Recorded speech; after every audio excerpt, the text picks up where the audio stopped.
Hey everyone, and welcome to day 3 of VEDA, where you're joining me on my bedroom floor again because frankly it's too much effort to set up lights or put on things that aren't pajamas or sit on a chair.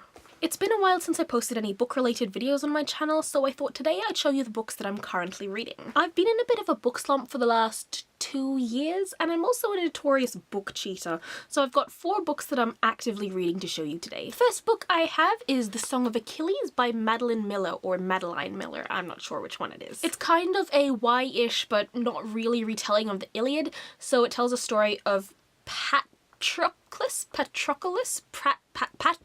the guy whose name starts with P, Achilles, and the Trojan War. So far I'm about a third of the way into this, and I mean I like anything that's based off Greek mythology, and I've never read any adaptations of the Iliad before, so I'm really enjoying this book. Also the characters are really cool, and I really like the narrative style. The next book we have is Columbo Heat by Christopher Hudson. This book is set during World War II in Sri Lanka, or Ceylon as it was back then, and it's told from a bunch of different perspectives. This one has been quite difficult for me to read because I don't know much about the historical events that happened in Sri Lanka at that time, so following the plot can be a little difficult for me sometimes, especially since there's bits that jump kind of forward in time and then back in time where the main story is set. Also, the main character is super annoying. He's this like white British dude who's coming in and being all like, oh, these exotic natives, how quaint, how interesting, oh, it's so hot, oh, the spices, ah ha ha. I don't like reading from his perspective, he just irritates me. Luckily, the other two kind of main-ish characters whose perspectives is told from are a lot more interesting, and that makes up for it a lot. Next we have a non-fiction book, which is Doing It by Hannah Witten. Hannah makes sex-positive and educational videos on YouTube, and this book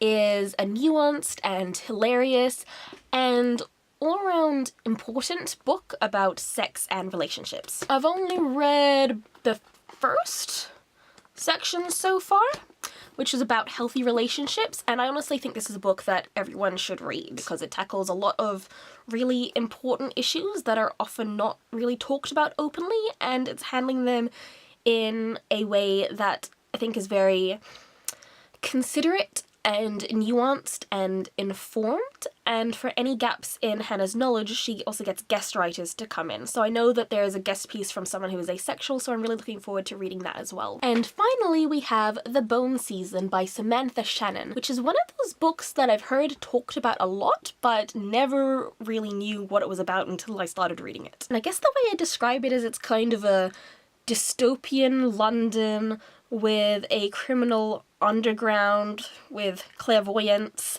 and random mythical alien type creatures with a kind of film noir-esque narration. It's a whole bunch of things that you wouldn't think would work together, and yet it really does. I have no idea where this story is heading, but I am excited to find out. So that's everything I'm currently reading. Let me know in the comments what you're reading at the moment, and I will see you tomorrow.